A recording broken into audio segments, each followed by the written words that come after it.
New Orleans Saints have found their quarterback, Derek Carr. ESPN reporting this, and now everybody, of course, has picked up on it that they're signing former Raiders quarterback Derek Carr. We don't have the money yet, but the word out there is that this is going to be a 4-year deal, and my guess is that if it is a 4-year deal, that we're looking at probably somewhere around $35 million per year, which is what quarterbacks costs.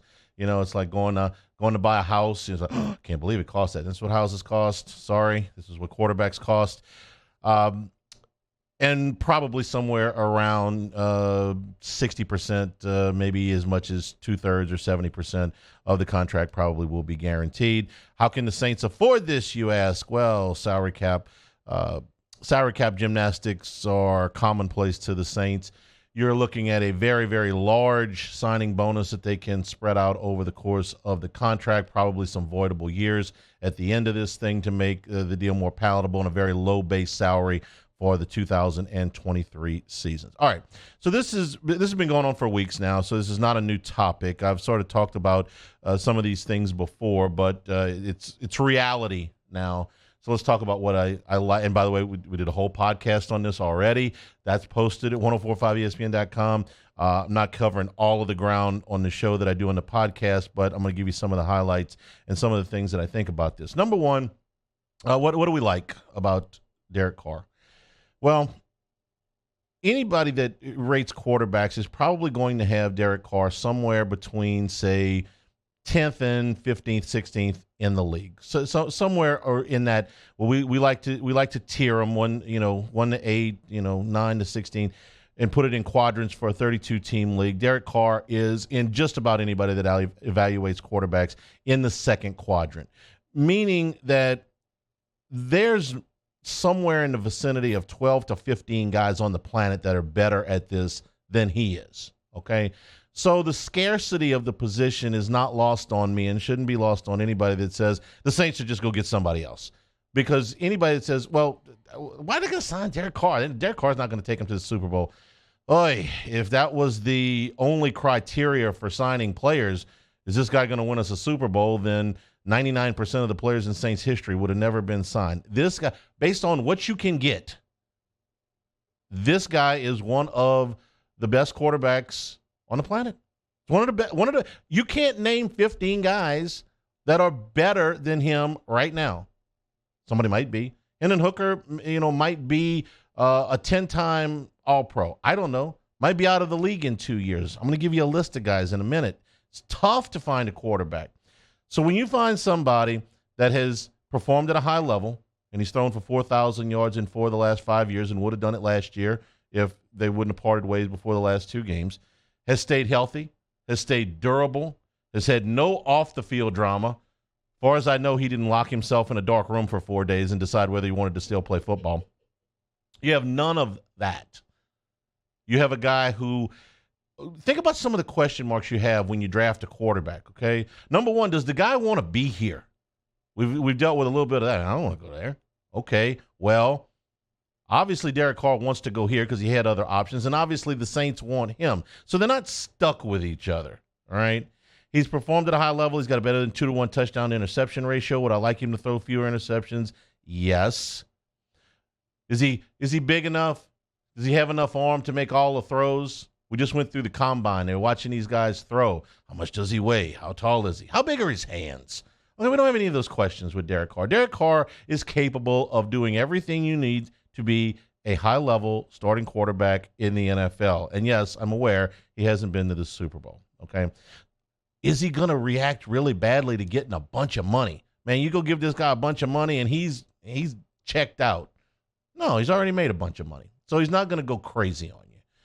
All of these things are good. He's 32 years old, going to be 32 years old later this month, which suggests with the way quarterbacks are handled in the NFL now that there is plenty of life left in Derek Carr. This is not a sign him on a prove-it deal the way they did with Jameis Winston. This wasn't a sign him for 1 year and you're an insurance policy like Andy Dalton. This is, hey, this is our guy, and this is going to be our guy for the foreseeable future. That may make you nervous, but it's one of the things in the plus column when you don't have to worry about a quarterback every year. A third of the league is worried about who their starting quarterback is going to be because they don't know if the guy they've got is good enough. Saints don't have that problem as of, a few hours ago. Now, here's what I don't like. This is the absolute number one thing I don't like about Derek Carr. I still can't figure out why the Raiders cut him. I can't. With the number, Davis Mills played 15 games last year. Okay, that was the Houston Texans' answer at quarterback. A way over the hill Matt Ryan played 12 games for the Indianapolis Colts last year. They had to bench him twice. He was so old and broken down. I loved Matt Ryan. I didn't love Matt Ryan because he played for the Falcons, but I respected his game. The guy's got, borderline Hall of Fame credentials, but he can't play anymore. Jacoby Brissett played 16 games last year. Marcus Mariota played 13 games last year. Baker Mayfield played 12 games last year. Carson Wentz played 8 games last year. Mitchell Trubisky played 7 games last year. All of these are full seasons or at least half of a season. These were the quarterbacks that these teams picked, and none of them are anywhere close to Derek Carr in terms of ability. None. Not even on the same planet as Derek Carr is. Your choices at quarterback, I've done this list enough times, man. The quarterbacks out there, the NFL free agent quarterbacks that are out there, I'm not talking about Lamar Jackson. I'm not talking about Daniel Jones. Those guys are restricted free agents. They're going to end up back where they were. And I'm certainly not talking about Aaron Rodgers. I'm talking about the guys you can realistically go get. They're not even close, man. They're not even on the same stratosphere as Derek Carr. What else I don't like about Derek? So I can't figure out why the Raiders cut him with no discernible plan for how to move forward. They just want to start over, and I'm going to tell you why that's a risky proposition here in a minute. So of your available options, I can't figure out why you would cut a bona fide starting quarterback in the middle of his prime who does not have some external situation, injury-wise, legally, or whatever. The Vikings hemmed and hawed about Kirk Cousins, but they signed him. The Cowboys hemmed and hawed about Dak Prescott, but they signed him. Why? Because those guys are guys that are capable quarterbacks of getting your team to the playoffs, and neither one of them has been within shouting distance of the Super Bowl, but their team signed him. Washington decided not to sign Kirk Cousins, and 5 years later, they're still looking for a quarterback. So this whole blow it up and start over thing, listen, you do that when you don't have any other choices. You don't do that voluntarily, because let me tell you what happens if you do.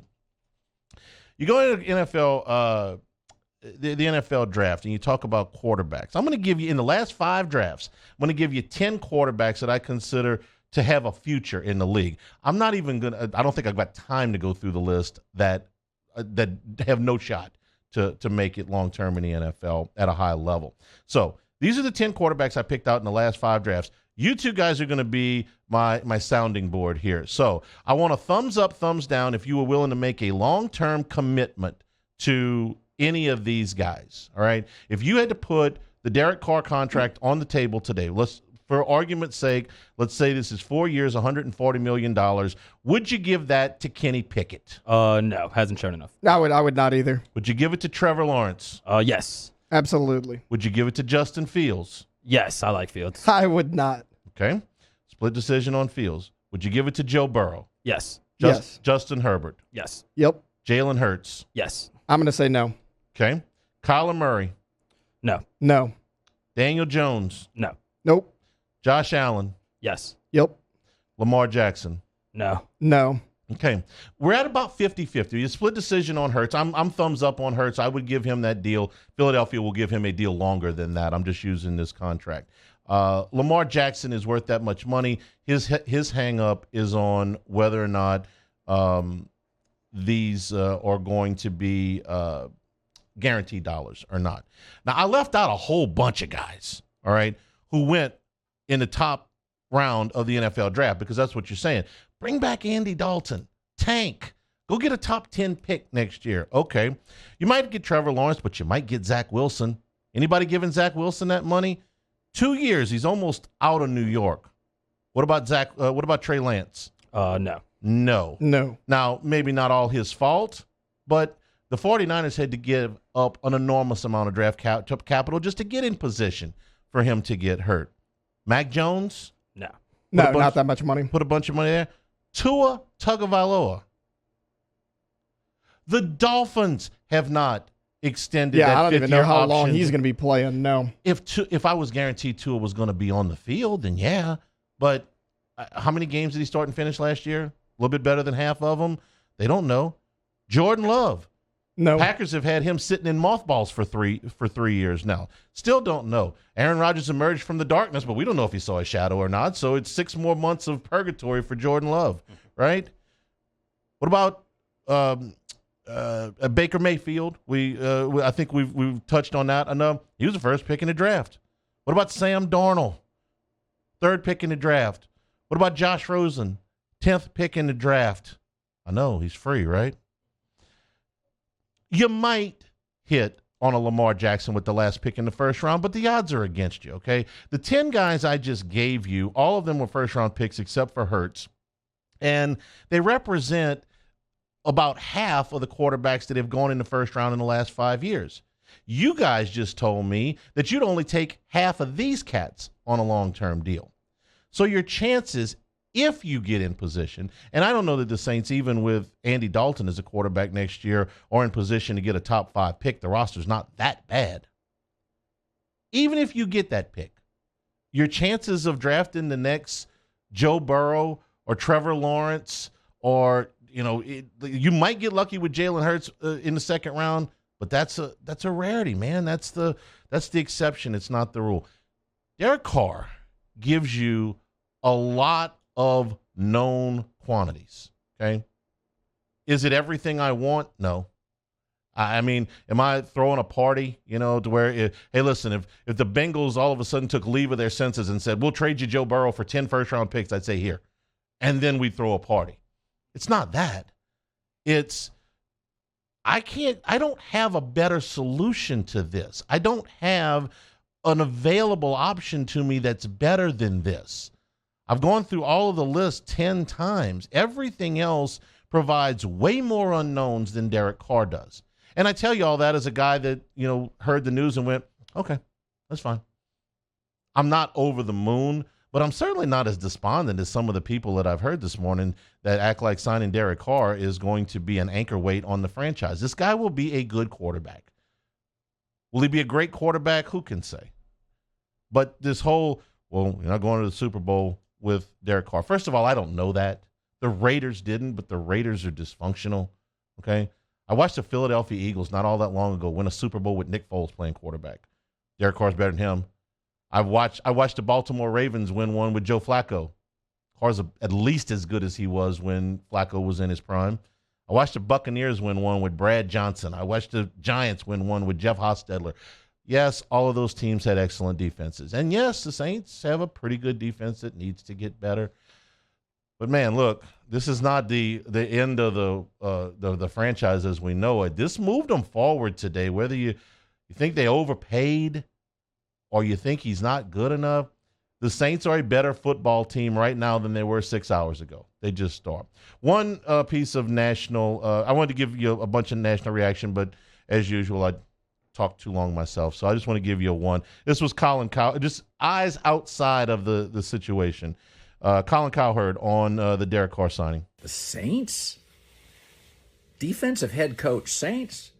But sometimes you go somewhere, you remarry somebody who provides what somebody else couldn't. What do you get with the Saints? Elite defense. Ask Tom Brady. Stability and ownership. Tremendous, stable front office. A lot easier to, beat Sam Darnold twice a year than Mahomes and Herbert. And now Russell Wilson with Sean Payton. The Saints provide a lot of things the Raiders couldn't. This also allows them to go into the draft able to attack some of the other real needs of the organization, of which running back and defensive line are right at the top of the list. And if they could add another receiver or an impact tight end, that would be great too. It allows them to put quarterback on the list of tasks completed.